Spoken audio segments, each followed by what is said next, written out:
Sometimes the most powerful moments in history happen when no one is watching. Sometimes the greatest acts of courage come from the smallest hearts. In the desert of 1880s Arizona, bounty hunters leave Apache warrior Ahote for dead after ambushing him in the wasteland. Bleeding and broken, he crawls to a small homestead where 5-year-old Lily finds him by the well. Her father Samuel hates all Indians, but this little girl sees something different. She hides him and brings him water. She whispers, "I'll save you." Day by day, she helps him heal. Her kindness begins to change both their hearts. What happens when a child's pure love meets a lifetime of hatred? Before we jump back in, tell us where you're tuning in from. And if this story touches you, make sure you're subscribed, because tomorrow I've saved something extra special for you. The sun had not yet painted the eastern mountains when Samuel Mackenzie stepped onto his weathered porch. The same ritual he had followed for 7 years since settling this godforsaken patch of Arizona territory. The coffee in his tin cup steamed in the cool morning air, and above him, mounted on the rough-hewn wall, his Confederate cavalry saber caught the first rays of dawn. That blade had seen blood at Shiloh, at Stone's River, and in a dozen forgotten skirmishes, where good men died for causes that seemed increasingly hollow with each passing year. Samuel was 52 now, his brown hair streaked with silver, his once proud shoulders carrying the weight of too many losses. The war had taken his youth, his faith, and finally his beloved wife Margaret during the fever outbreak of 78. Only little Lily remained his daughter's child, left in his care when consumption claimed her mother 2 winters past.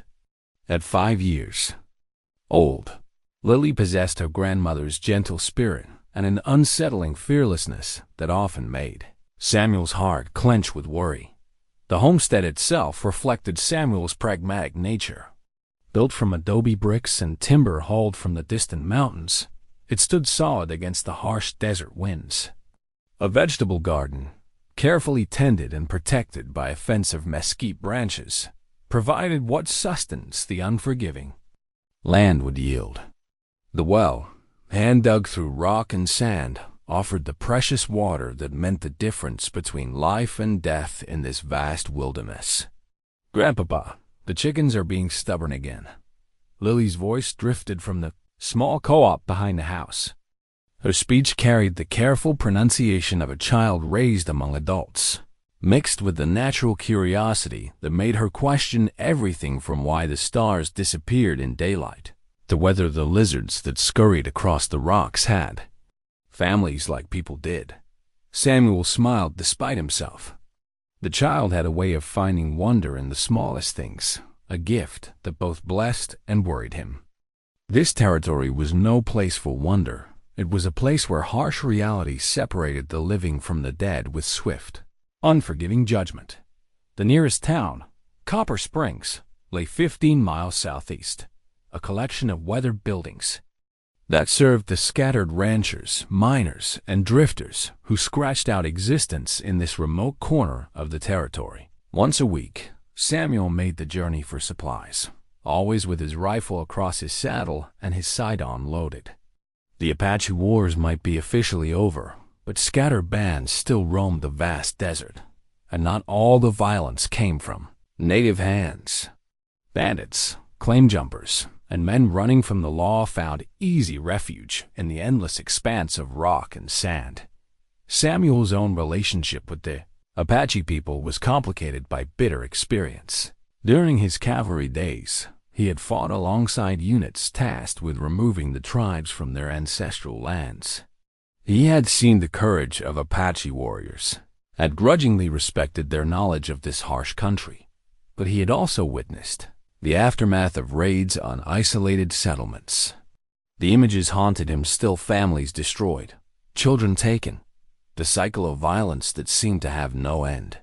"War makes monsters of us all," Margaret used to say during their quiet evenings, when the memories pressed too heavily on his conscience. She possessed a wisdom that saw beyond the immediate pain to something larger, something that spoke of healing and forgiveness. Samuel wished he could find that wisdom now, but it seemed to have died with her. Lily emerged from the chicken coop, with 2 brown eggs cradled carefully in her small hands. Her dress, sewn from fabric Samuel had purchased in Copper Springs, was already dusty from her morning chores, and her light brown hair escaped in wispy curls from the ribbon that was supposed to keep it tidy. The red hen laid her egg in the strangest place, Lily announced, her blue eyes bright with discovery. Right next to the water trough, like she wanted to make sure it stayed cool. Chickens have their own ways of thinking, Samuel replied, accepting the eggs and noting how carefully she handled them. Everything about his granddaughter spoke of gentleness, from her soft voice to the way she approached even the most skittish animals without fear. It was a quality that made him proud and terrified in equal measure. The desert around their homestead stretched in all directions, broken by mesas, arroyos, and the occasional stand of hardy trees that marked underground water sources. To the east, the Dragoon Mountains rose like ancient sentinels, their peaks often shrouded in morning mist that would burn off before the sun reached its daily fury. Samuel knew these mountains held secrets, Apache strongholds, hidden springs, and caves that could shelter a man for months if he knew where to look. It was from these mountains that trouble usually came, whether from renegade bands, outlaws, or the bounty hunters who pursued both with equal ruthlessness. The territorial government offered rewards for Apache scalps, a practice that attracted the worst kind of men, those who made no distinction between warriors and women, between fighters and children. Samuel despised these bounty hunters almost as much as he distrusted the Apache themselves.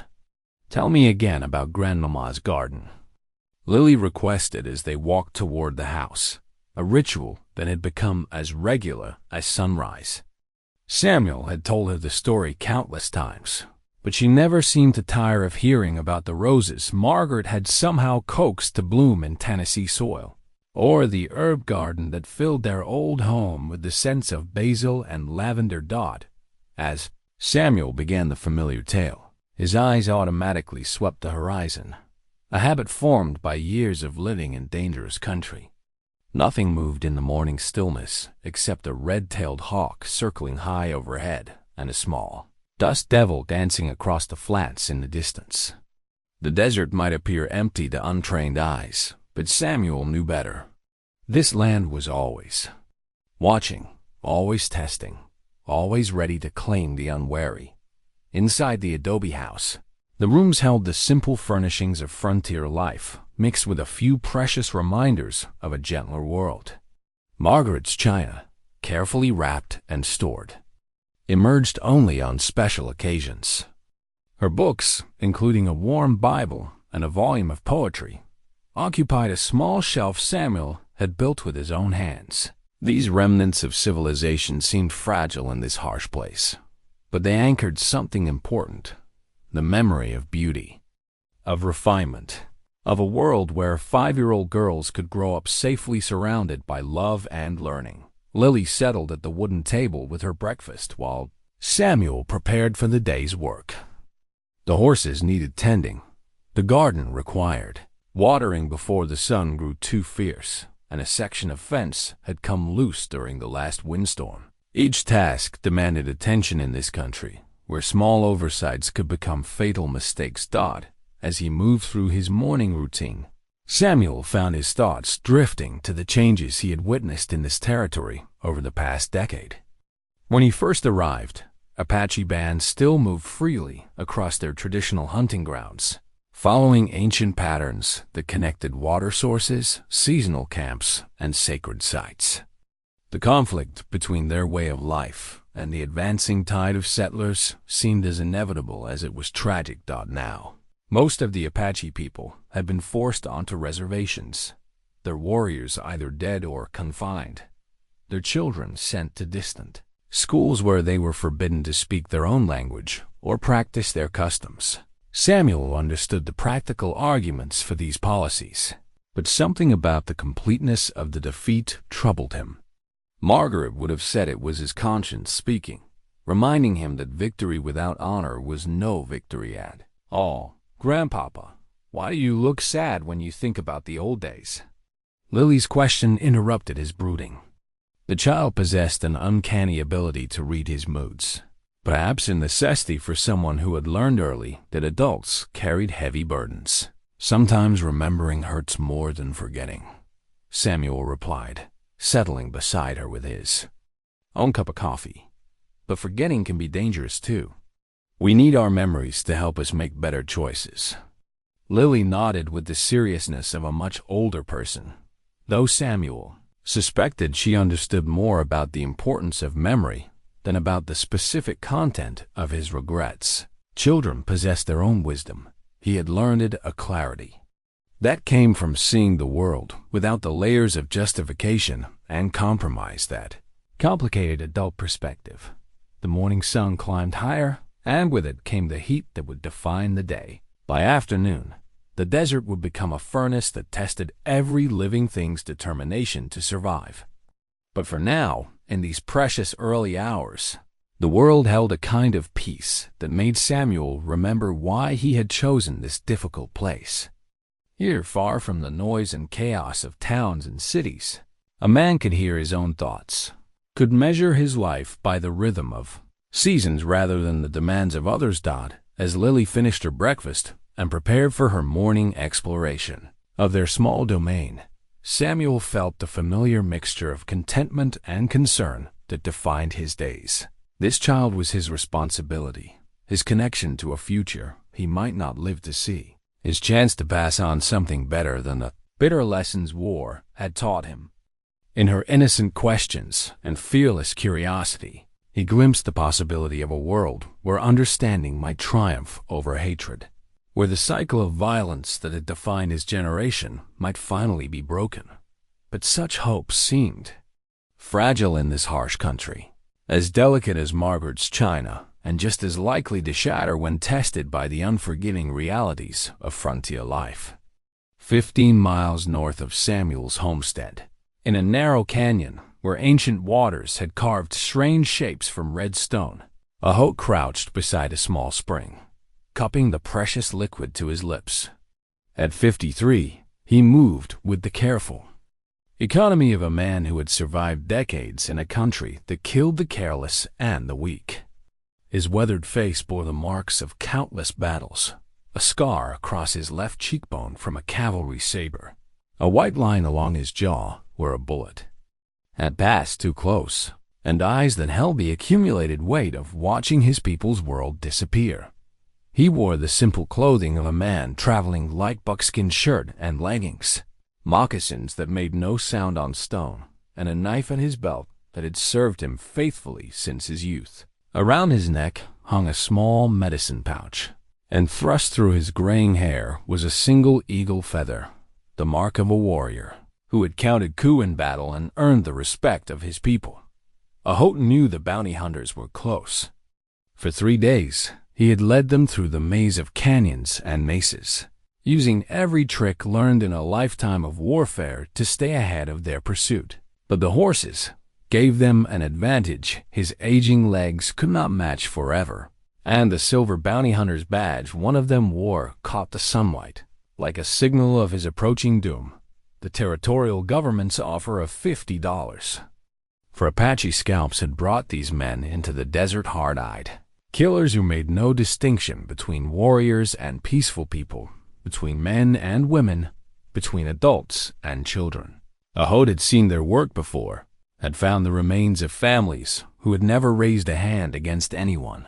Their lives ended for the simple crime of being born Apache. Behind him, the sound of hoofbeats echoed off canyon walls, closer now than they had been at dawn.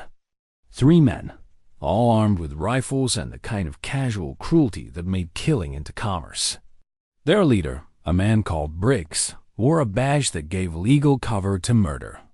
His companions sought only profit, but Briggs seemed to enjoy the hunt itself, the stalking, the fear, the moment when cornered prey realized that mercy was not coming. Ahote had fought such men during the long years of war. But now he was alone. His band scattered, his weapons limited to what he could carry.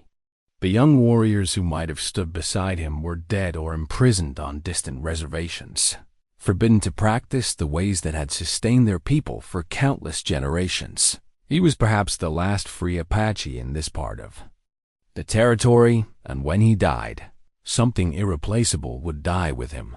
The hoofbeats grew louder, and Ahote moved deeper into the canyon, following a game trail that wound between towering walls of stone. His knowledge of this country was his only advantage. Now the understanding of water sources, hidden paths, and secret places that could shelter a man if he was skilled enough to find them. But the canyon had limits, and as the morning sun climbed higher, painting the rock walls in shades of gold and red, Ahote realized he was approaching one of them. Ahead, the narrow passage opened into a circular bowl surrounded by cliffs too steep to climb. The ancient people who had lived here before the Apache called it a sacred place, marking the walls with symbols that spoke of visions and ceremonies. Now it would become his final battleground. Behind him, the hunters' voices carried on the still air, confident now that they had their quarry trapped. Ahote pressed himself against the canyon wall and drew his knife, knowing it was inadequate against 3 rifles, but unwilling to die without fighting. The eagle feather in his hair stirred, in a breath of wind that carried the scent of distant rain, a reminder of the world beyond this place of death. "Come out, Apache," Briggs called from the canyon mouth. "Make it easy on yourself. We just want what the government's paying for." Ahote remained silent, conserving his strength for what would come. These men had killed his nephew 2 months ago, had taken the boy's scalp for bounty money, and left his body for the scavengers. The rage that filled Ahote's heart was colder than winter wind, harder than the stone around him. The first hunter appeared at the canyon mouth, rifle ready, moving with the confidence of a man who had cornered many prey. Ahote waited until he was close enough, then struck like a mountain cat, his knife finding the soft spot below the ribs where steel could reach the heart. The man died without a sound, but the rifle clattered on stone, alerting his companions. "Johnson!" Briggs shouted, and 2 more figures appeared, weapons raised. Ahote rolled behind a boulder as bullets sparked off rock around him. The dead man's rifle lay 6 feet away, as unreachable as the moon. He had his knife, his courage, and the desperate strength of a man with nothing left to lose. The battle that followed was brief and savage. Ahote's knowledge of the terrain gave him moments of advantage, allowing him to strike from unexpected angles, to use the canyon walls and scattered rocks for cover. He managed to wound the second hunter, a young man who screamed and clutched his arm where the knife had opened flesh and muscle. But Briggs was older, more experienced and patient, enough to wait for his opportunity. When it came, his rifle spoke with authority that could not be denied. The heavy bullet caught Ahote in the chest, spinning him around and dropping him to the sandy floor of the canyon. "Thought you were clever," Briggs said, approaching with his rifle still ready. "Thought you could run forever." Ahote lay still, feeling the warmth of his own blood soaking into the earth beneath him. The sky above seemed impossibly blue, framed by the red walls of the canyon where his ancestors had prayed for visions. Perhaps this was his vision, the end of everything he had fought to preserve. Briggs knelt beside him, drawing a long knife designed for skinning. $50 ain't much, but it adds up. "You're the last one in this territory, old man. After you, it's just reservation Indians, and they don't pay bounty for those." But as the blade approached, something unexpected happened. The wounded hunter, still clutching his arm, called out in alarm. "Riders coming! Army patrol, looks like!" Briggs cursed and sheathed his knife. "We'll finish this later," he said, grabbing the badge from his vest and shoving it into his pocket. "Can't let the army see us working." The 3 hunters mounted their horses and rode quickly from the canyon. leaving Ahote alone with his wounds and the vast silence of the desert. Blood pooled beneath him, mixing with sand that had witnessed countless cycles of life and death. He thought of his wife, dead these 10 years, and of his children, taken by soldiers to a school where they would learn to forget their own names. With tremendous effort, Ahote pressed his hand to the wound in his chest, feeling the warm rush of life flowing out between his fingers. The bullet had passed through, missing his heart but tearing muscles and blood vessels that would not heal without help. He needed shelter, water, and time, commodities as rare as mercy in this unforgiving country. Using the canyon wall for support, he struggled to his feet, leaving behind the eagle feather that had marked him as a warrior.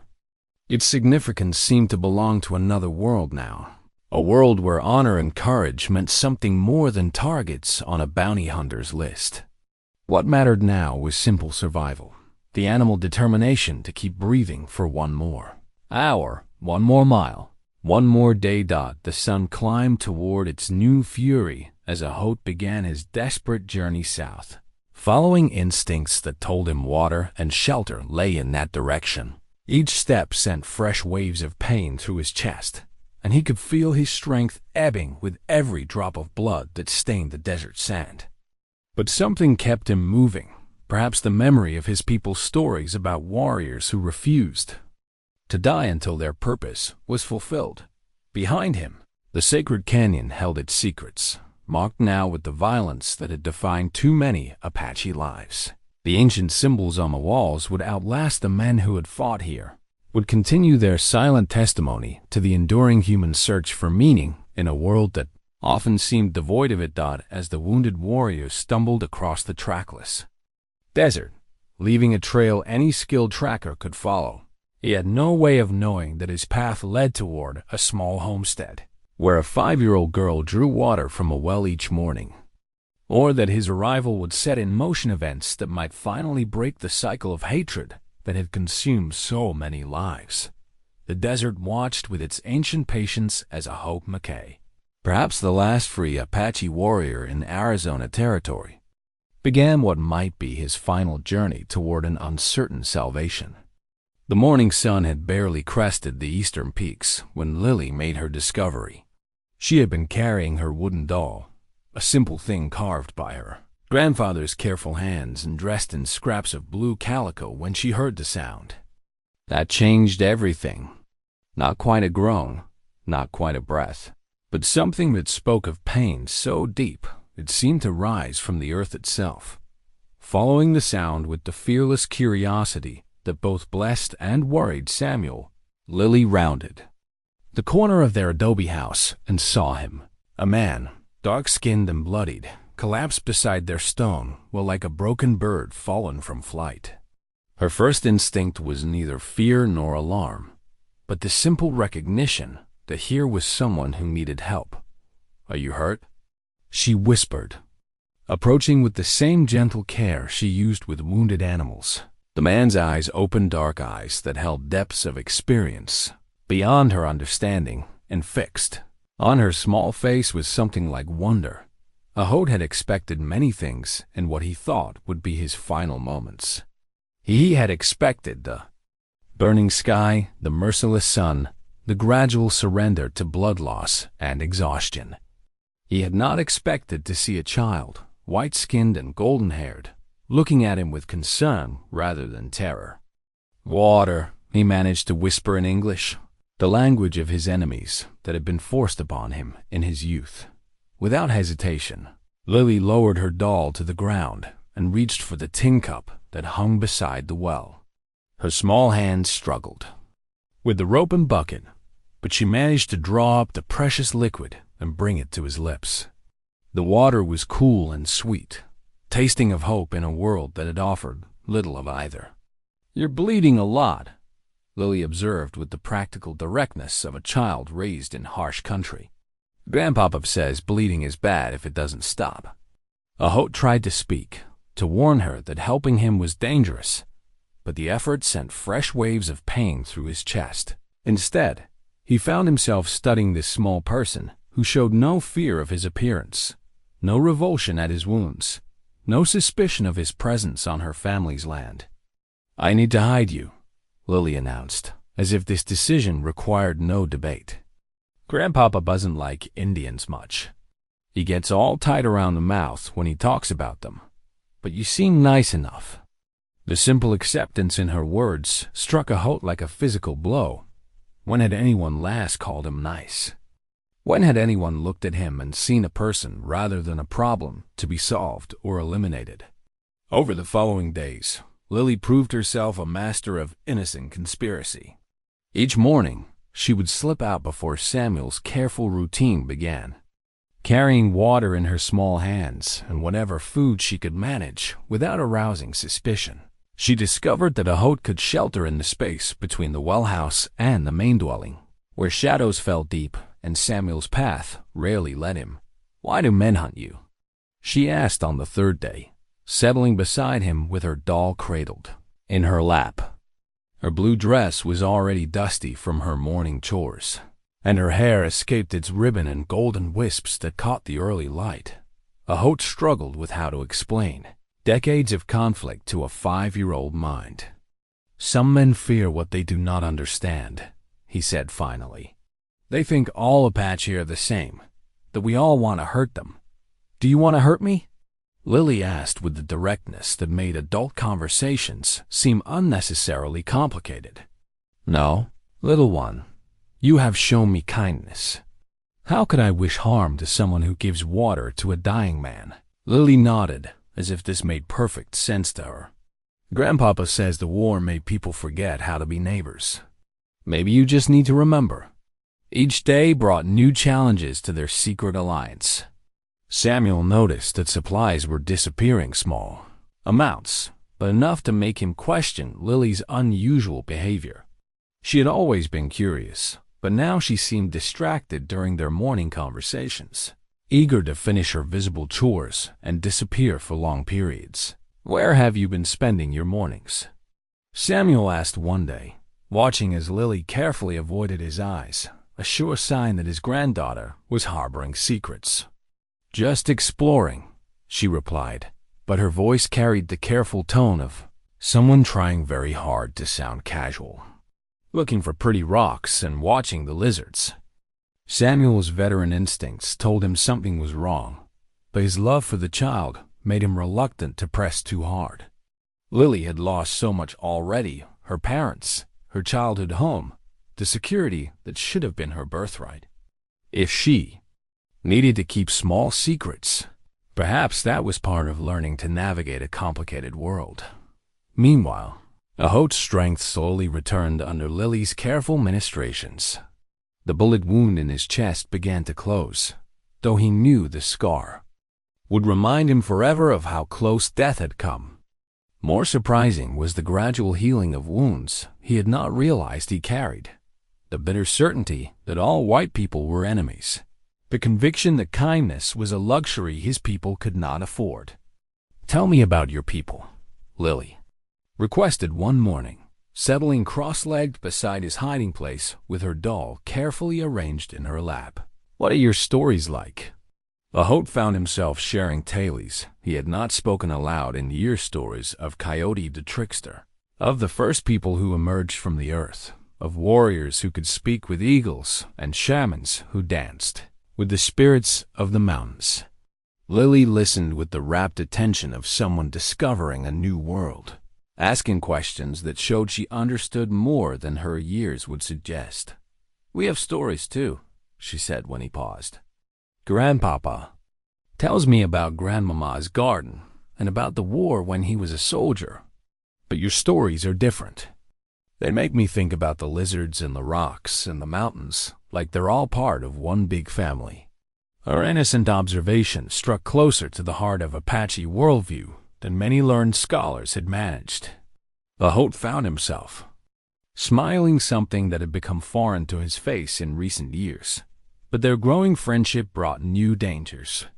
On the 5th day, Samuel's suspicions sharpened into active investigation. He began tracking Lily's movements with the skills learned in cavalry campaigns, noting the paths she took, the time she spent in different areas, The way she seemed to be carrying more than her small frame should require.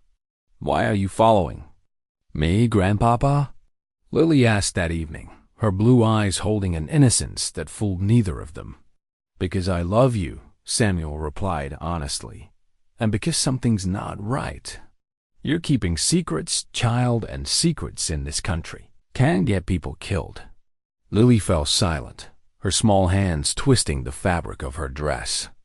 Ahote had begun teaching her simple Apache words, and she found herself thinking in both languages, now wondering how to say trust in the tongue of a people her grandfather had been taught to hate. The crisis came closer than either of them realized. That same evening, as Samuel checked his property with the methodical care of a man who had learned that survival demanded attention to details, he found signs that made his blood run cold. Tracks that were not his own, disturbed earth around the well, and drops of what looked suspiciously like dried blood on stones that should have been clean. Someone had been on his land, someone who might pose a threat to Lily. Samuel's hand moved instinctively to the revolver at his hip, and his eyes began the careful sweep of shadows and hiding places that had kept him alive through years of warfare. In her small bed that night, Lily lay awake, listening to the desert sounds and thinking about secrets that were becoming too heavy for her small shoulders to carry. Her wooden doll seemed to watch her with painted eyes that understood the weight of divided loyalties, the difficulty of loving people who could not love each other. Outside, Ahote pressed his hand to the healing wound in his chest and wondered how long kindness could survive in a world determined to destroy it. By the 7th day, Ahote's medicine pouch had become the center of a small miracle. The sacred bundle, worn smooth by years of handling, contained herbs and stones that held meaning beyond the physical connections to a spiritual world that white settlers had been taught to dismiss as superstition. But as Lily learned to recognize the sweet scent of sage and the earthy smell of traditional healing plants, she began to understand that medicine meant more than the bottles of patent remedies Samuel purchased in Copper Springs. "This one, Ahote," said softly, showing her a small piece of turquoise that caught the morning light like a fragment of sky, "carries the blessing of the sky spirits. My grandmother gave it to me when I completed my first vision quest." Lily examined the stone with the reverence she usually reserved for her grandfather's Bible or her grandmother's china. "What's a vision quest?" "A journey a young person takes to find their purpose," Ahote explained, settling more comfortably in his hiding place as his strength continued to return. "They go alone into the wilderness, fast and pray, until the spirits show them their path in life. I want to do that," Lily announced with the confidence of someone who had never doubted her own courage. "I want the spirits to show me things." Ahote smiled, recognizing something of his own youthful certainty in her declaration. "The spirits are always showing us things, little one. The question is whether we know how to see." These conversations became the foundation of Lily's education in a world Samuel never could have imagined. She learned that the red-tailed hawk circling their homestead was not just hunting for prey, but carrying messages between the earth and sky. The patterns of clouds, the behavior of insects, the direction of the wind all carried meaning for those who understood the language of natural signs. "Look at how the ants build their hill," Ahote said one morning, pointing to a busy colony near the well. "See how they work together, how each one knows their part. Apache people used to live like that, each person contributing to the whole. What happened to that?" Lily asked, though she suspected the answer would be sad. "The same thing that happens to ant hills when bigger creatures step on them," Ahote replied quietly. "Sometimes the strong destroy what they don't understand." But even as these lessons deepened the bond between them, the danger of discovery grew more pressing each day. Samuel's suspicions had sharpened into active investigation, and his veteran's instincts told him that someone or something was sharing his property without permission. The close call came on a Tuesday morning, when Samuel decided to check the well mechanism for signs of unusual wear. Lily had developed the habit of drawing extra water, claiming she wanted to help more with household chores. The rope showed stress patterns that suggested heavier use than her small bucket would cause. "Stay in the house while I work on this," Samuel instructed, but Lily's desperate look told him she had reasons for wanting to be outside that she wasn't ready to share. Hidden behind the well house, Ahote pressed himself against the adobe wall and tried to become invisible. His heart hammered against his ribs as he heard Samuel's boots on the packed earth, heard the creak of rope and the splash of water being drawn. Discovery now would mean death, not just for himself, but possibly for the child whose kindness had saved his life. Samuel worked with the methodical care of a man who maintained his own equipment because failure meant death in this harsh country. As he examined the rope, his experienced eye caught details that made his suspicions crystallize into near certainty. The wear patterns were wrong. The bucket showed mud that hadn't come from their well, and there were signs of disturbance in the sand that spoke of recent activity. "Lily," he called, and his granddaughter appeared in the doorway with the reluctant obedience of someone who knew they were walking into trouble. "Yes, Grandpapa? Come here and look at this rope. Tell me what you see." Lily approached with the careful steps of someone crossing thin ice. The rope in Samuel's hands showed evidence of her secret activities as clearly as if she had written a confession. "It looks like rope," she said hopefully. "It looks like rope that's been used more than it should be," Samuel replied, his voice carrying the patient tone of someone determined to get answers. "It looks like rope that's been pulling up more water than one small girl should need." The confrontation might have escalated into discovery and catastrophe, but at that critical moment, Ahote made a decision that would change all their lives. Rather than wait for the inevitable exposure that would put Lily in danger, he stepped out from his hiding place and into the harsh morning sunlight. "The child tells the truth," he said quietly, his hands visible and empty of weapons. "She has only been helping someone who needed help." Samuel's reaction was instinctive and immediate. His hand dropped to his revolver, clearing leather with the speed of a man whose survival had once depended on being faster than his enemies. The weapon centered on Ahote's chest before the Apache warrior could draw another breath. "Lily, get behind me," Samuel commanded, but his granddaughter stood frozen between them, her small face reflecting the terrible awareness that her two worlds were about to collide with devastating force. "Don't hurt him, Grandpapa," she whispered, her voice carrying a plea that went deeper than words. "He's my friend.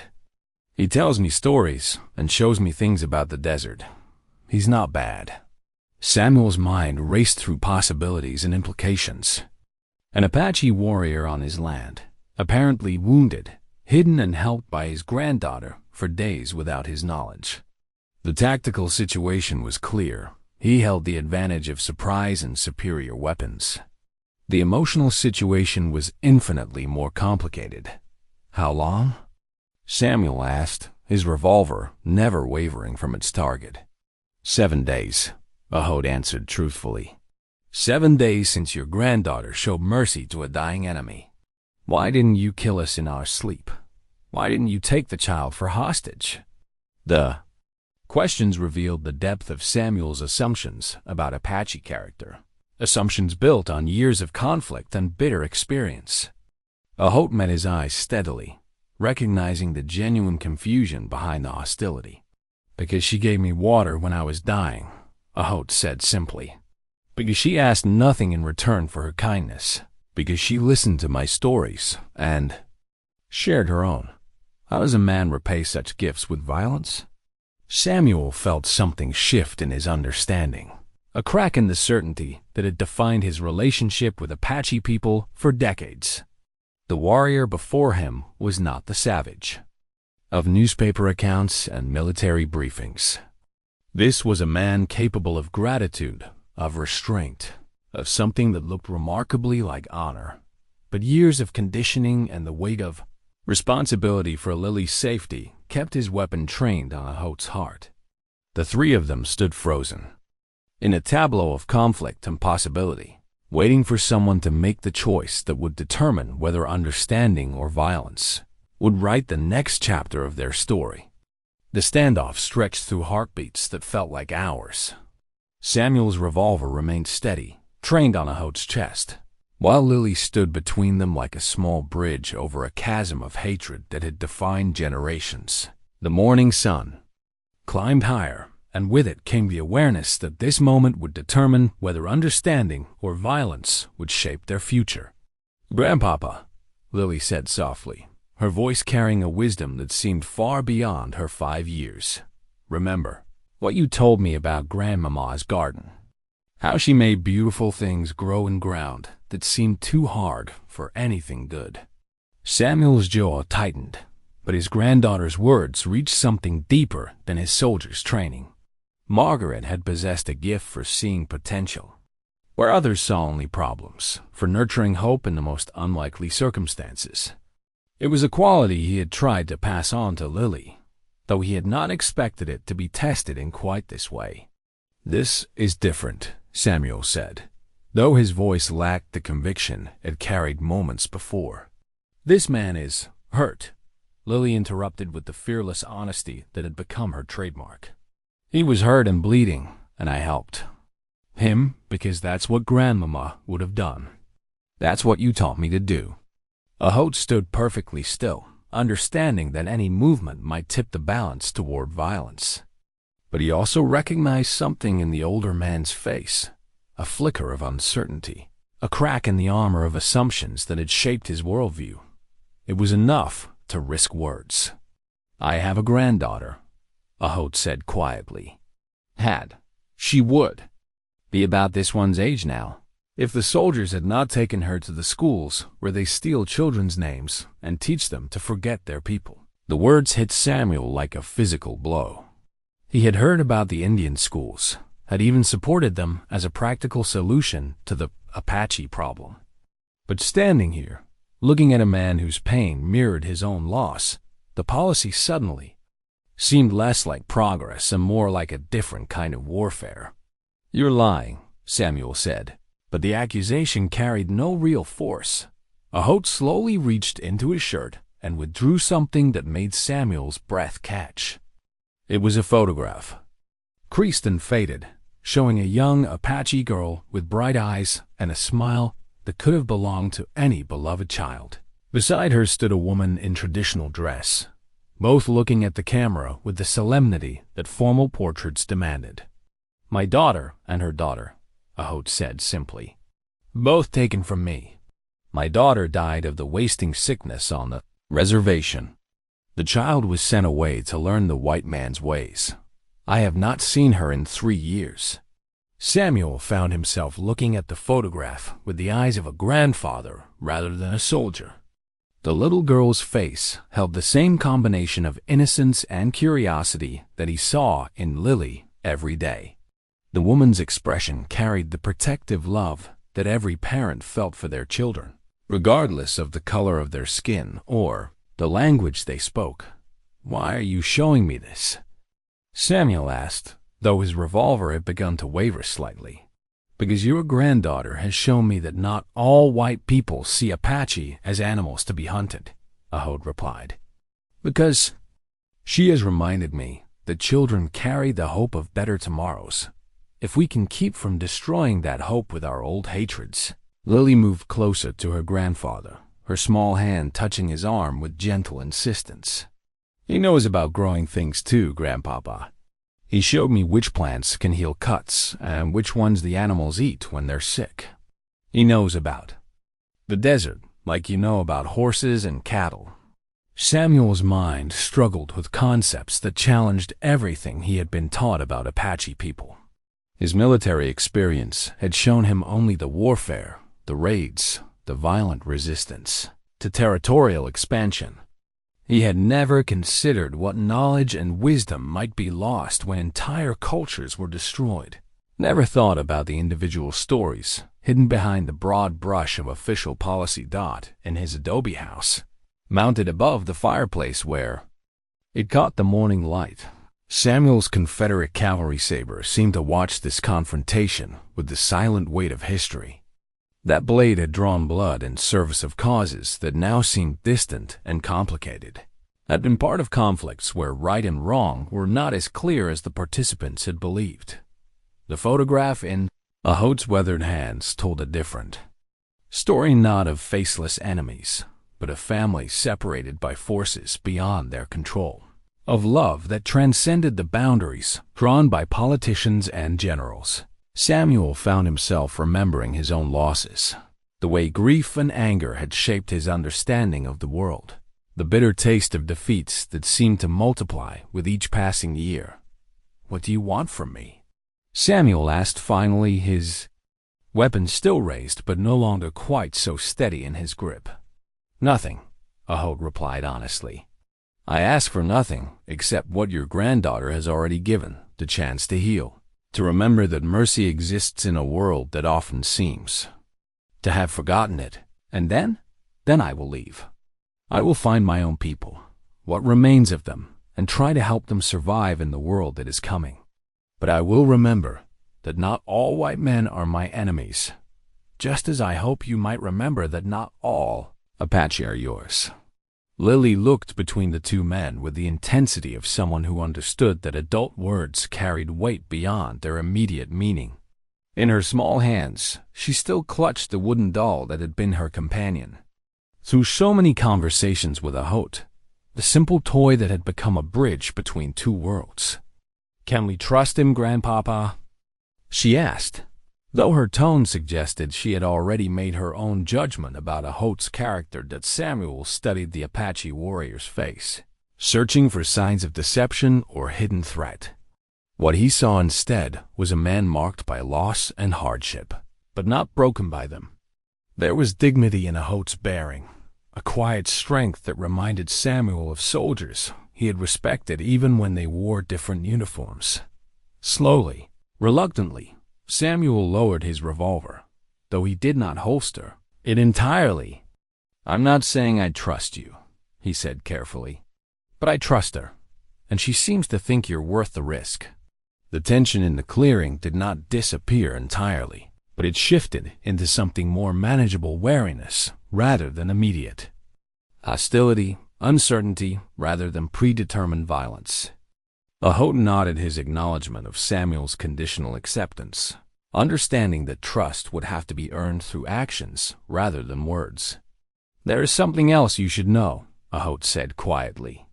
"The men who hunt me, they may come here looking for sign. If they find evidence that I was helped, they will not care that it was a child who showed mercy." Samuel's expression hardened as the tactical implications became clear. Bounty hunters operated outside the normal constraints of law and civilization, answerable only to the territorial authorities who paid for Apache scalps. If they suspected that his homestead had sheltered their quarry, Lily's safety would be at risk regardless of her age or innocence. "How many?" Samuel asked, his military training asserting itself automatically. "3, when I last saw them. Armed with rifles, mounted, led by a man who wears a badge that gives him authority to kill." The numbers were manageable, but the situation was complicated by Lily's presence and the need to protect the homestead that represented everything Samuel had built in this harsh country. As he considered their options, he found himself thinking, not just as a former Confederate cavalryman, but as someone responsible for preserving the fragile hope that his granddaughter represented. "We need to talk," Samuel said finally, gesturing toward the house with movements that were careful, but no longer actively threatening. "All of us. About what comes next and how we keep that child safe while we figure out what the hell we're supposed to do with this situation."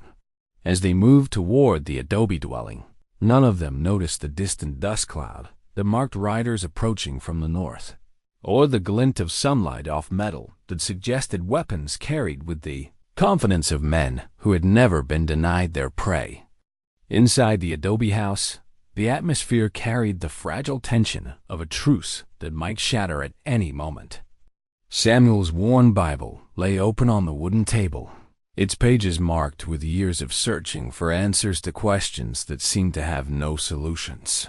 Across from it, Ahote sat carefully, his weathered hands resting quietly as he studied the interior of a white man's home for the first time in decades.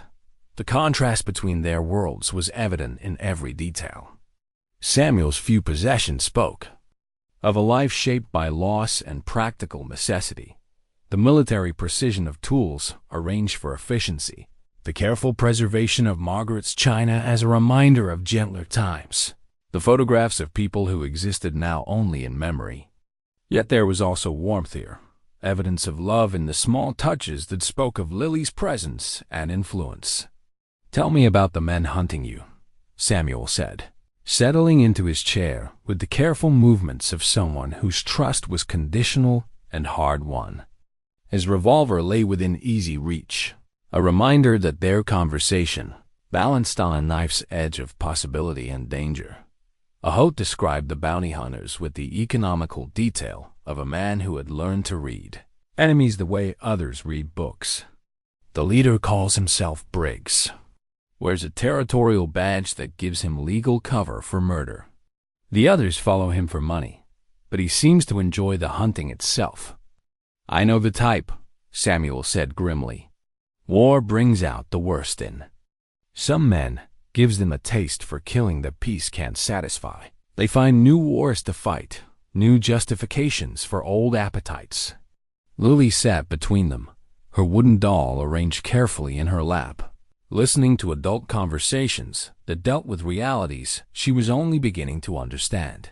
The innocence that had allowed her to see Ahote as simply someone who needed help now confronted the harsher truth that helping him had put them all in danger. "Why do they want to hurt Apache people?"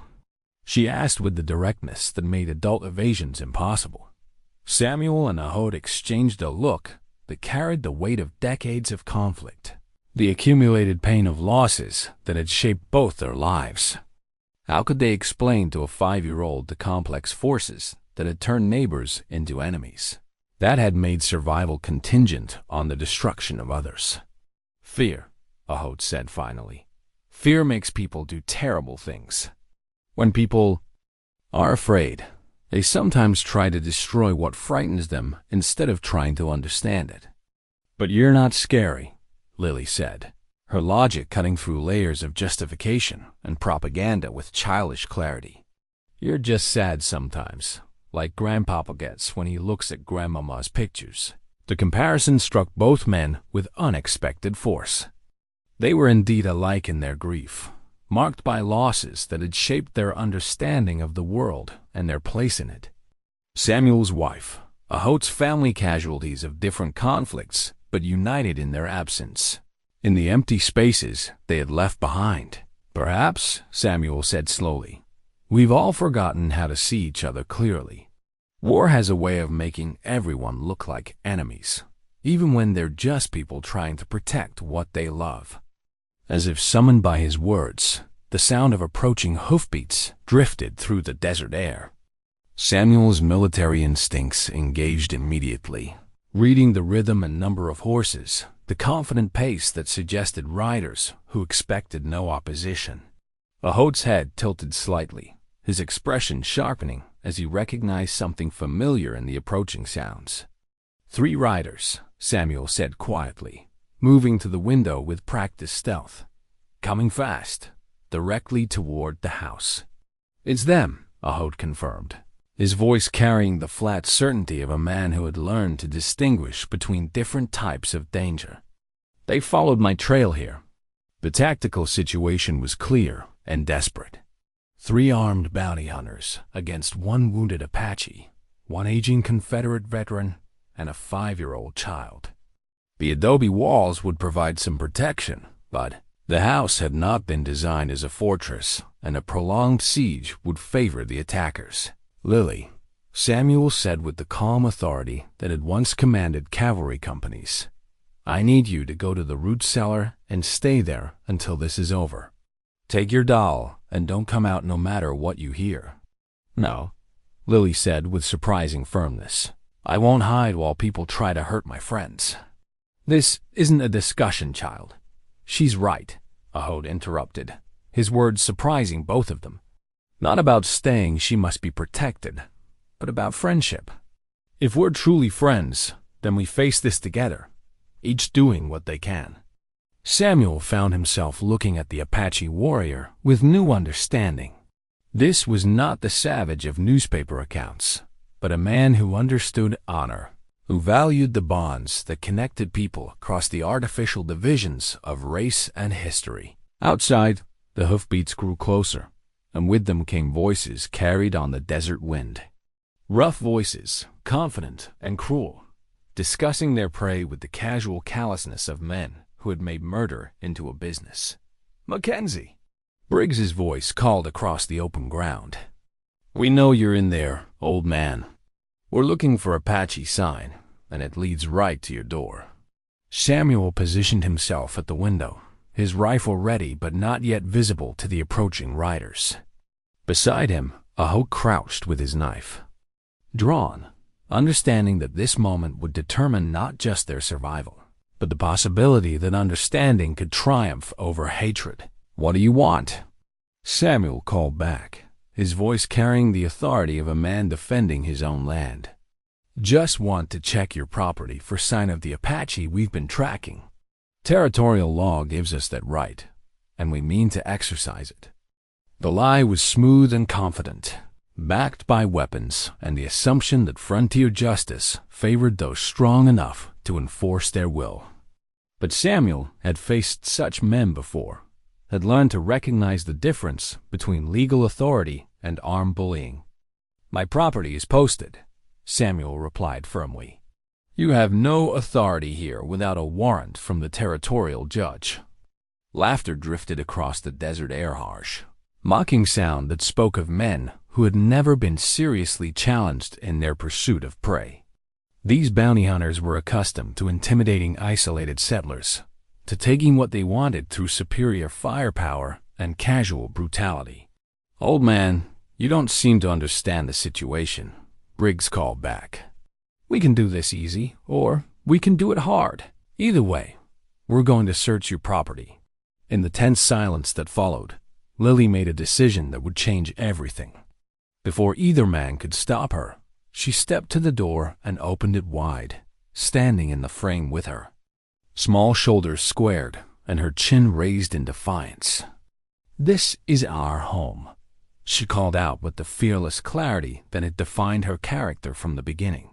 "And our friends are welcome here, no matter what color their skin is or what language they speak." The simple declaration carried across the desert air like a challenge to everything the bounty hunters represented.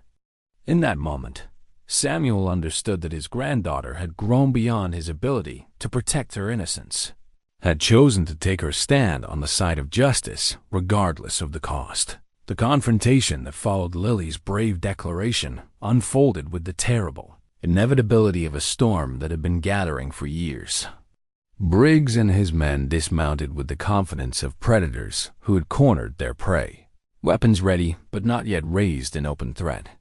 They moved with the practiced coordination of men who had done this many times before, who understood that intimidation often succeeded where violence might fail. "Well, well," Briggs said, his voice carrying mock amusement as he studied the small figure in the doorway. "Looks like we've got ourselves a little philosopher here. Child, you'd best step aside and let the adults handle this business." But as the bounty hunter leader approached the house, Samuel noticed something that made his blood run cold. Pinned to Briggs's vest, partially concealed by his gun belt, was a military decoration that Samuel recognized with the shock of unwelcome memory. The ribbon was faded, the metal tarnished, but the distinctive design was unmistakable. A Confederate States Cavalry commendation that Samuel himself had recommended for valor during the battle at Stones River. "Captain Jeremiah Briggs," Samuel said quietly, the name emerging from memories he had tried to bury. "Second Tennessee Cavalry." The bounty hunter's expression shifted from casual cruelty to sharp attention. His hand moved instinctively toward his weapon as he studied Samuel's face, searching for recognition in features marked by years and hard living. "Do I know you, old man?" "Major Samuel Mackenzie, 3rd Georgia Cavalry, and you're supposed to be dead." The words hung in the desert air like an accusation that reached across decades of separation and betrayal.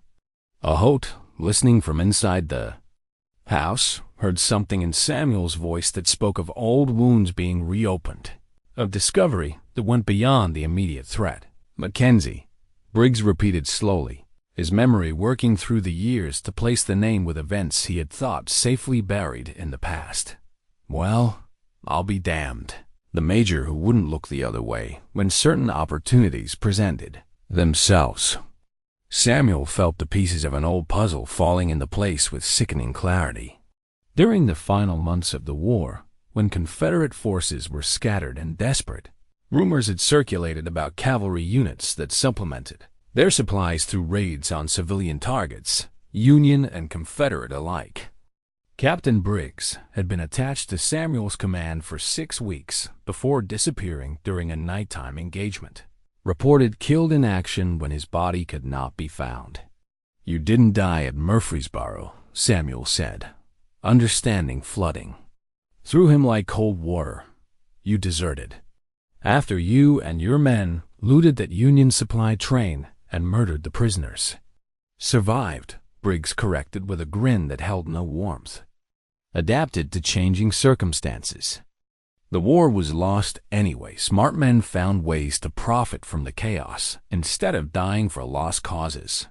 The implications struck Samuel with the force of revelation. The massacre that had haunted his conscience for 20 years. The atrocity that had convinced him the Confederacy was doomed not by superior Union forces, but by the moral corruption within its own ranks. Briggs had been responsible for that horror. "Those were wounded men," Samuel said, his voice tight with old rage. "Prisoners under flag of truce. You butchered them like animals. I took what I needed to survive. And I've been surviving quite well ever since. Thank you very much." Inside the house, Ahote listened to this exchange with growing understanding. The white men were revealing connections that went deeper than the immediate conflict. Old wounds that might explain why Samuel carried such burden of guilt and anger. But there was something else, a tone in Samuel's voice that suggested personal betrayal beyond military disappointment. "You knew about the Apache village," Samuel continued, pieces of a larger pattern becoming clear. "The raid that killed women and children. That wasn't random violence. You planned it, led those settlers to believe they were acting in self-defense." Briggs's expression shifted to something uglier, more honest in its cruelty. "Apache had good horses, better weapons than they should have had. I needed those resources, and the territorial authorities paid well for Apache scalps. 2 profits from one operation, that's just good business." The full scope of Briggs's betrayal crashed over Samuel like a physical blow. The Apache village that had been destroyed, the atrocity that had convinced him to resign his commission and flee to this remote homestead. Briggs had orchestrated that massacre not from military necessity or even racial hatred, but from simple greed. "My God," Samuel whispered. "My wife's brother died in the revenge raid that followed. Margaret never forgave the Apache for his death, never understood why I couldn't hate them the way she needed me to. Casualties of war, Mackenzie. You always were too soft for the realities of command." But Ahote had heard enough. Moving to the window with careful stealth, he studied the man who had been responsible for so much death, so much pain that had poisoned relationships between peoples who might otherwise have found peace. This was not just another bounty hunter, but the architect of specific tragedies that had shaped both their lives. "Samuel," Ahote said quietly, his voice carrying across the room like a ghost from the past. "The village that was destroyed, Broken Creek Canyon. My sister's family died there. My nephew, who was learning to read English because he believed Apache and white people could live in peace." The connection struck both men with the force of lightning. They had been shaped by the same tragedy, driven apart by the same betrayal, made enemies by the actions of a man who now stood outside their door, demanding the right to continue his predations. "You two seem to be having quite the reunion," Briggs observed, his hand resting casually on his weapon. "But I've got business to conduct. There's an Apache in that house, and I mean to collect what the territory owes me." "No," Samuel said, his voice carrying new conviction born of understanding. "There's no Apache here. Just my granddaughter and her friends." The tactical situation had shifted in ways that went beyond weapons and numbers. Samuel's recognition of Briggs as the source of old betrayals, Ahote's connection to the same tragic events, and Lily's brave declaration of friendship had transformed this from a simple confrontation into something approaching justice. But Briggs was not a man to be deterred by moral arguments or emotional appeals. His companions, sensing the tension, but not understanding its source, moved to flanking positions with the practiced efficiency of men who had done this before. "I can smell Apache from here, Mackenzie. That distinctive scent of a people who don't belong in civilized country. Stand aside or we'll go through you to get what we came for." It was then that Samuel made a decision that would define the rest of his life. Stepping fully into the doorway beside his granddaughter, he raised his rifle with the steady hands of a man who had found his purpose again after years of doubt and self-recrimination. "You'll have to go through me first, Captain. And this time, I won't let you run when the shooting starts." The moment when Samuel raised his rifle marked the end of one world and the beginning of another. In that simple gesture, decades of assumptions crumbled, alliances reformed, and the possibility of justice emerged from the ashes of old hatreds. But the immediate reality remained stark and dangerous. 3 armed bounty hunters against a wounded Apache warrior, an aging Confederate veteran, and a 5-year-old child whose courage had brought them all to this pivotal moment. "Lily, get back inside," Samuel commanded quietly, never taking his eyes off Briggs and his men. "Find the root cellar and stay there until this is finished." For once, his granddaughter obeyed without argument, perhaps sensing that this confrontation had moved beyond her ability to influence through innocent intervention. She pressed herself against the back wall of the house, her wooden doll clutched tightly against her chest, but her eyes remained fixed on the doorway where her grandfather stood ready to defend their home against the men who would destroy it. Inside the adobe dwelling, Ahote moved with the fluid efficiency of a warrior preparing for what might be his final battle. From his medicine pouch, he withdrew small containers of traditional war paint earth pigments that had marked Apache fighters for countless generations. The ritual was both practical and spiritual, a way of connecting with ancestral strength, while preparing for the violence that seemed inevitable. "You don't have to do this," Ahote said, quietly as he applied the sacred markings to his weathered face. "This is not your fight. You could step aside, let them take me, and preserve life and the child's safety." Samuel's response came without hesitation. 20 years ago, I might have made that choice. 20 years ago, I thought survival was the only thing that mattered. But that child has shown me something I'd forgotten, that some things are worth dying for, and some things are worth living for. Through the window, they could see Briggs conferring with his companions, pointing toward different approaches to the house, discussing tactics with the casual professionalism of men who had surrounded and overwhelmed many isolated opponents. The bounty hunters possessed superior numbers and firepower, but they also carried the arrogance of predators who had never faced serious resistance. 3 of them, 2 of us, Samuel observed, checking his rifle with the methodical care of a soldier. "The odds aren't good, but they're not impossible. The question is whether we can make them pay a price high enough to discourage the attempt." Ahote had retrieved his knife and war club from their hiding place, traditional weapons that seemed pitifully inadequate against modern firearms. But he also possessed something his enemies lacked: intimate knowledge of this desert country. Understanding of terrain and tactics that had been passed down through generations of warriors who had defended their homeland against impossible odds. "There is another way," Ahote said thoughtfully, studying the layout of buildings and natural features around the homestead. "A way that does not require us to die here. That might give us advantages they do not expect." He outlined a plan that drew on Apache warfare traditions: mobility, deception, and the use of terrain to multiply force beyond simple numbers. The strategy required coordination, timing, and a willingness to abandon the defensive position that seems safest in favor of aggressive action that could catch their enemies off guard. "It's risky," Samuel admitted after hearing the details. "If it fails, we'll be caught in the open with no cover." "If we stay here, we become trapped," Ahote replied. "They can surround the house, set fire to it, wait for us to surrender or die.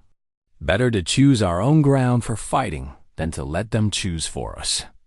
As they prepared to implement their desperate strategy, both men found themselves thinking about the paths that had brought them to this moment. Samuel's journey from Confederate cavalry officer to desert rancher, shaped by losses that had seemed to define the limits of his compassion. Ahote's transformation from respected war leader to hunted fugitive, driven by the destruction of everything he had fought to preserve. "If we don't survive this," Samuel said quietly, "I want you to know that your granddaughter would be proud of what you've done here, standing up for what's right, even when it costs everything. And your wife would be proud of you," Ahote replied, "for finally finding the courage to act on the principles she tried to teach you." Outside, Briggs's patience was approaching its limits. The bounty hunter had not expected resistance from an isolated homestead, had not anticipated that his pursuit of Apache quarry would lead to confrontation with his own past. His companions were growing restless, eager to finish their business and move on to easier prey. "Mackenzie," Briggs called across the open ground, "this is your last chance to be reasonable. Send out the Apache, and we'll leave you and the child unharmed. Continue to protect him, and we'll consider you accessories to his crimes." The threat was clear and immediate. Territorial law gave bounty hunters broad authority to pursue their quarry, and any settlers who interfered could be treated as accomplices. But Samuel had moved beyond concern for legal niceties, had found something worth defending that transcended his own survival. "I told you 20 years ago that I wouldn't stand by while you murdered innocent people," Samuel replied, his voice carrying across the desert air with the authority of absolute conviction. "That hasn't changed." It was then that Lily made her own contribution to their desperate plan. Moving with the stealth she had learned during her secret care of Ahote, she slipped from the house and made her way to the well where this entire drama had begun. In her small hands, she carried a piece of white cloth torn from her best dress, the fabric her grandmother had saved for special occasions, now transformed into something that might save their lives. "What is the child doing?" Ahote asked, watching through the window as Lily tied the white fabric to the well rope and began to raise it like a flag of some uncertain meaning. Samuel understood immediately, his heart filling with pride and terror. In equal measure, his granddaughter was taking her stand, declaring to everyone within sight that this homestead represented something different, a place where mercy triumphed over hatred, where understanding might grow in ground that had been watered with too much blood. "She's telling the world what she believes," Samuel said softly, "what we all believe now, if we're honest about it." The white flag fluttering in the desert breeze seemed to mock Briggs's assumptions about easy victory. This was no longer a simple manhunt, but a confrontation between different visions of what frontier justice might mean. The bounty hunters represented the old way violence as the solution to every problem, might as the only measure of right. Samuel, Ahote, and Lily embodied something newer and more fragile, the possibility that understanding could triumph over fear, that mercy might prove stronger than revenge. Enough of this nonsense, Briggs growled, his patience finally exhausted. Johnson, circle around to the back. Patterson, take the right side. I'll take them from the front. When I give the signal, we go in hard and fast. But as the bounty hunters moved to implement their plan, they found themselves facing opponents who had no intention of waiting passively for destruction. Samuel and Ahote burst from the house simultaneously, moving in different directions with the coordinated precision of men who had found common cause in the face of mortal danger. The battle for justice, mercy, and the future itself was about to begin in earnest, with a 5-year-old girl's white flag flying overhead as the symbol of everything they fought to preserve. The battle erupted with the sudden violence of desert lightning, transforming the peaceful homestead into a theater of desperate conflict where every decision carried the weight of life and death. Samuel's Confederate cavalry saber, which had hung above his fireplace as a reminder of distant wars, now found itself in his weathered hands once again, not as a symbol of hatred, but as an instrument of justice defending those who could not defend themselves. The tactical situation unfolded exactly as Ahote had predicted. Briggs and his men, accustomed to intimidating isolated settlers and hunting scattered Apache bands, found themselves facing coordinated resistance from opponents who understood both the terrain and the stakes. Samuel's military experience, dormant for decades, awakened with the sharp clarity of mortal danger. "Johnson, he's moving toward the well," Briggs shouted as Ahote seemed to retreat in that direction, apparently seeking the cover of the stone structure where his unlikely friendship with Lily had begun. But the Apache warriors' movement was not retreat. It was tactical repositioning, designed to draw the bounty hunters into the open ground where their advantages in firepower would be, offset by their unfamiliarity with the homestead's layout. As Johnson spurred his horse forward, eager to cut off what he thought was an escape attempt, Ahote melted into the shadows between buildings with the fluid grace of someone who had spent a lifetime evading enemies. Samuel, meanwhile, had positioned himself near the house corner, where he could observe the entire engagement while remaining partially concealed. His rifle spoke with authority, the heavy bullet passing close enough to Patterson's head to convince the bounty hunter that this would not be the easy victory they had anticipated. "Damn it!" Patterson cursed, dismounting quickly and seeking cover behind the pile of adobe bricks Samuel had been saving for repairs. "The old man knows how to shoot." The admission carried more weight than simple tactical assessment. These bounty hunters had built their reputation on overwhelming isolated targets, on facing people who were unprepared for violence or untrained in its application. Samuel's precise marksmanship announced that they were dealing with a veteran, someone who had faced death before and emerged victorious. Briggs himself had dismounted and was advancing on foot, using his horse as mobile cover while he maneuvered for a clear shot at the house. His movements carried the confidence of a man who had never been seriously challenged, who believed that superior weapons and numbers would inevitably triumph over moral conviction. "Mackenzie," he called out, his voice carrying the mocking tone of someone who enjoyed psychological warfare as much as physical combat. "You're just delaying the inevitable. Send out the Apache, and maybe the child survives this." The threat against Lily ignited something primal in Samuel's character, the protective fury of a grandfather whose family was endangered by forces beyond negotiation or compromise. His response came not in words, but in action, the cavalry saber emerging from its scabbard as he moved from defensive position to aggressive assault. The sight of the Confederate veteran charging across open ground with his blade raised stopped all three bounty hunters in their tracks.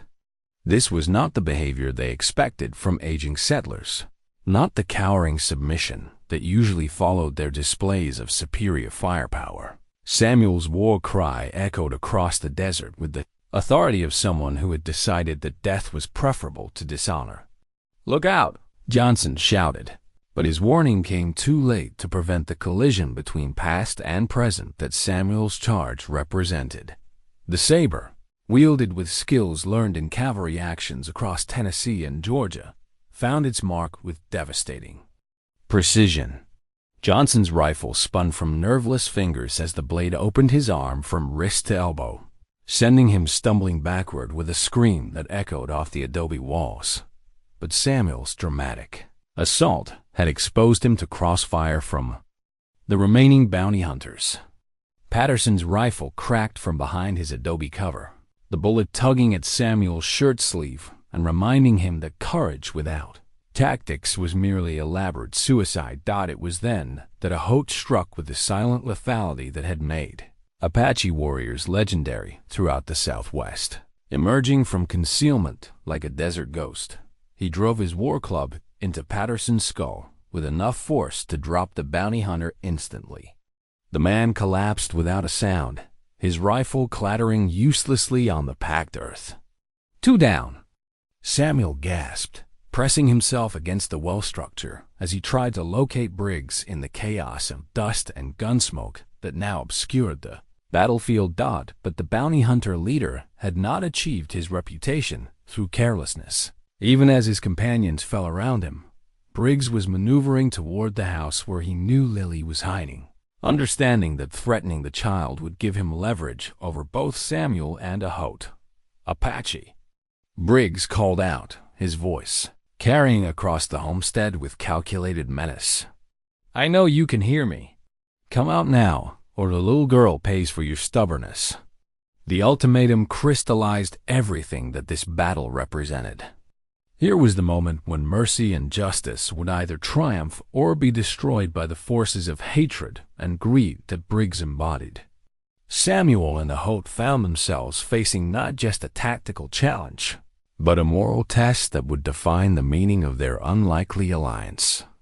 The final confrontation crystallized around Lily's white flag, which continued to flutter in the desert breeze as a symbol of everything pure and hopeful that was at stake in this battle. Between old hatreds and new understanding, Briggs had reached the house and was moving toward the door where he knew the child was hiding, his rifle ready to make good on his threat, to use her innocence as a weapon against her protectors. But Lily Mackenzie was not a child who waited passively for adults to determine her fate.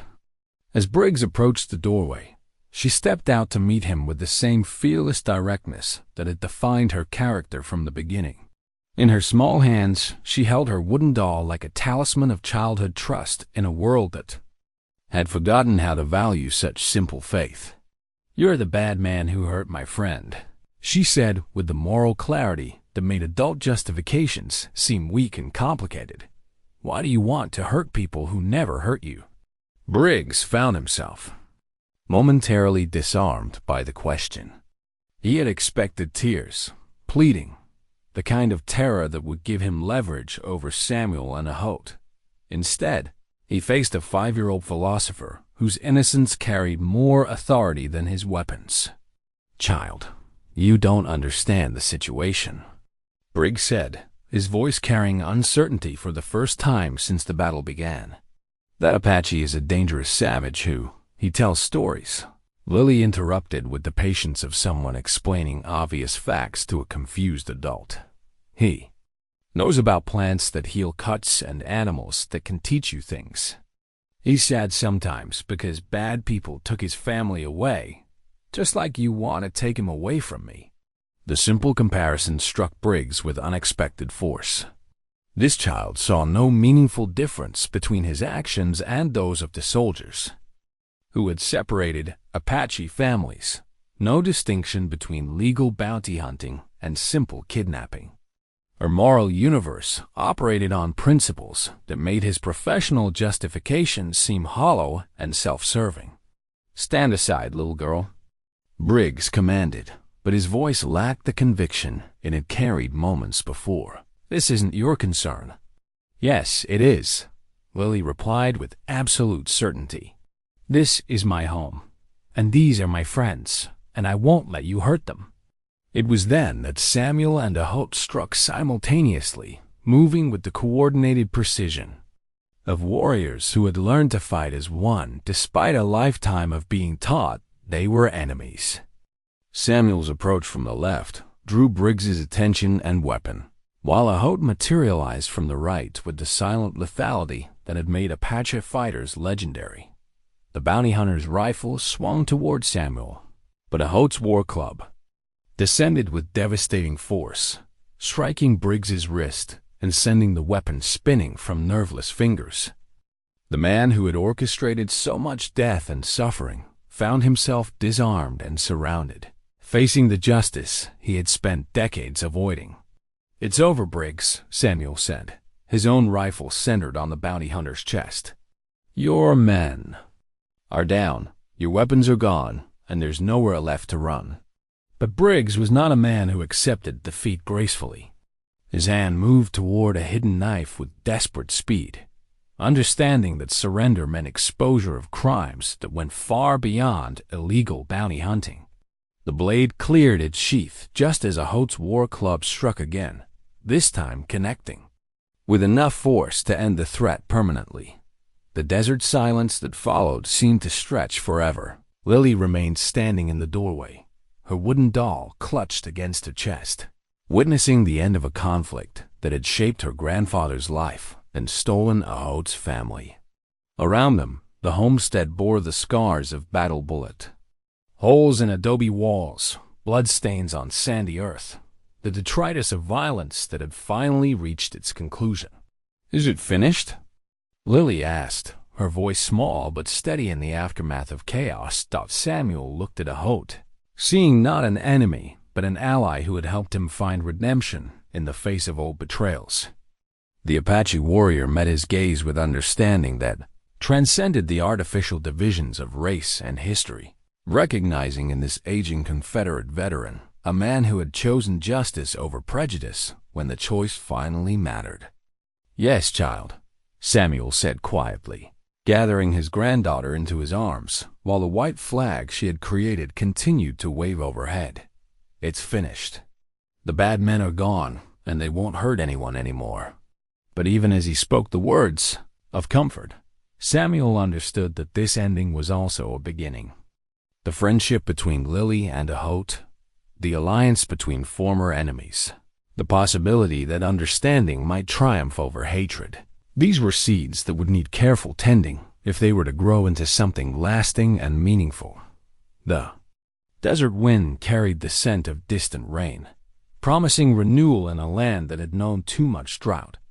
Above them, Lily's white flag fluttered with continued hope, a symbol of peace that had been purchased with courage and defended with the kind of love that makes transformation possible, even in the most unlikely circumstances. 3 months after the battle that changed everything, the Mackenzie homestead had become something neither Samuel nor Ahote could have imagined in their years of mutual distrust. Where once only a wooden cross had marked the small cemetery behind the house, now a carefully carved medicine wheel stood beside it, twin symbols of different spiritual traditions, learning to coexist in the same sacred space. Lily had insisted on the addition after Ahote explained that Apache people honored their ancestors through circular symbols that represented the eternal cycle of life, death, and renewal. Samuel, watching his granddaughter's determined efforts to create understanding between worlds that had seemed forever separated, found himself carving the traditional design with the same careful attention he had once given to Margaret's china cabinet. "Tell me again about the time Grandpapa and Ahote fought the bad men," Lily requested as they sat together on the porch in the evening coolness, a now familiar ritual of gathering stories that connected her expanding world into a coherent narrative. Samuel exchanged a look with Ahote, who had taken to spending his evenings with them after completing the day's work on the homestead improvements they had undertaken together. The Apache warrior's knowledge of desert agriculture, combined with Samuel's understanding of construction and animal husbandry, had transformed their small property into something approaching prosperity. "The important part isn't the fighting," Samuel replied, settling his granddaughter more comfortably against his shoulder. "The important part is what we learned about seeing people clearly instead of seeing what we expected to see." Ahote nodded. His agreement, his weathered hands working on a small wooden toy. He was carving for Lily a horse that combined Apache artistic traditions with practical frontier craftsmanship. The simple gift represented something larger, the possibility that different cultures might enrich each other rather than destroy one another. "I never understood before," Ahote said quietly, "why the spirits brought me to this place when I was dying. Now I think they wanted to teach an old warrior that some battles are worth fighting not because they destroy enemies, but because they create family." The word family carried special weight in their transformed household. Samuel had formally invited Ahote to remain as a partner in the homestead operation, recognizing that his knowledge of the desert and its secrets made their small enterprise not just viable but genuinely successful. More importantly, Lily had gained something like a second grandfather, someone who could teach her about the natural world from perspectives that Samuel's military and farming background could never provide. The territorial authorities had accepted Samuel's account of the confrontation with Briggs and his men as justified self-defense, particularly after investigation revealed the extent of the bounty hunter leader's illegal activities. The discovery of Confederate military documents in Briggs's possessions had led to revelations about war crimes that reached far beyond their immediate conflict, providing Samuel with a sense of closure about betrayals that had haunted him for decades. But the most significant changes were visible in the small details of daily life. Lily now spoke scattered words of Apache alongside her English, delighting in the musical quality of a language that described relationships between people and the natural world in ways that English could not match. Samuel had learned to prepare traditional Apache foods, finding that desert plants he had always considered inedible could provide both nutrition and medicinal benefits when properly understood. The people in Copper Springs asked questions about our arrangement. Samuel mentioned one evening as they watched the sunset paint the distant mountains in shades of gold and red. "Some approve, some don't understand. A few still think I'm taking unnecessary risks. What do you tell them?" Ahote asked, though his tone suggested he was not particularly concerned with community opinion. "I tell them that my granddaughter is safer, happier, and wiser than she would be if I had let fear make my decisions for me. I tell them that a man who knows both Apache and white ways of living in this country is twice as likely to survive and prosper. Mostly, I tell them to come see for themselves what peace looks like." And some had come. The local minister, initially suspicious of having an Apache living so close to his congregation, had been won over by Ahote's respectful interest in comparative spiritual traditions and his obvious devotion to Lily's welfare. A few ranchers had sought advice about desert farming techniques, discovering that traditional Apache agricultural methods could improve their crop yields while conserving precious water. Dr. Harrison from Copper Springs had become a regular visitor, fascinated by Ahote's knowledge of medicinal plants and eager to learn treatments that supplemented his formal medical training. These conversations had led to the remarkable discovery that Apache and European healing traditions complemented each other in ways that benefited patients more than either approach could alone. "I want to write letters to my cousins back in Tennessee," Lily announced one morning, practicing her careful penmanship at the kitchen table. "I want to tell them about Ahote and the medicine wheel and the stories about Coyote the trickster." Samuel smiled at the thought of his relatives receiving descriptions of Apache folklore from a 5-year-old girl who discussed spiritual traditions with the same enthusiasm most children reserve for toys and games. Lily's letters would carry seeds of understanding across the country, planting possibilities in soil that might otherwise remain barren of hope. "What will you tell them?" Samuel asked, genuinely curious about how his granddaughter would explain. Their transformed circumstances to people who had never questioned the assumptions that had once shaped his own worldview. I'll tell them that Grandpapa found a friend who teaches him things about being brave and kind at the same time. Lily replied with the directness that made adult complications seem unnecessary. I'll tell them that the desert is full of medicines and stories and beautiful things if you know how to look for them. As autumn approached and the brutal heat of summer began to moderate, their small homestead had become a place where different ways of understanding the world coexisted with natural ease. Ahote's presence brought knowledge of seasonal patterns, animal behavior, and plant cycles that enhanced every aspect of their daily life. Samuel's skills in construction, mechanics, and agricultural planning provided the foundation for improvements that made their desert home increasingly comfortable and productive. But perhaps most importantly, Lily was growing up with an understanding of human diversity that would serve her throughout her life.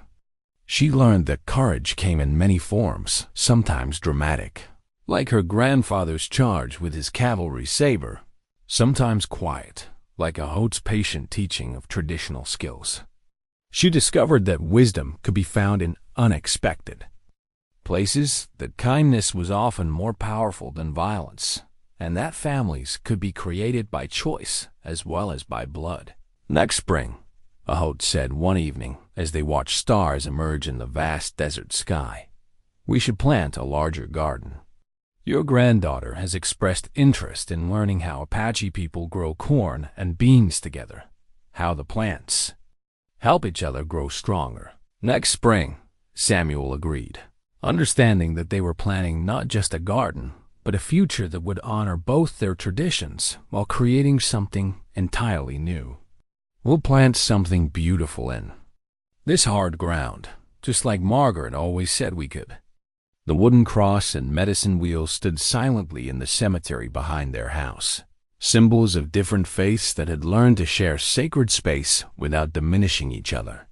Above them, the stars that had guided both Apache and European ancestors continued their eternal patterns, indifferent to human conflicts, but somehow blessing the peace that had grown from understanding.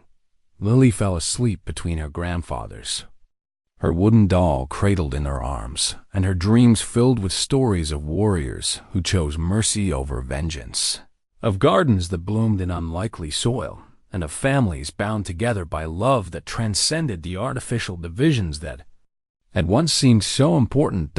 In the morning, their work would continue building a life that honored the past while embracing the possibility of a better future, one small act of kindness at a time.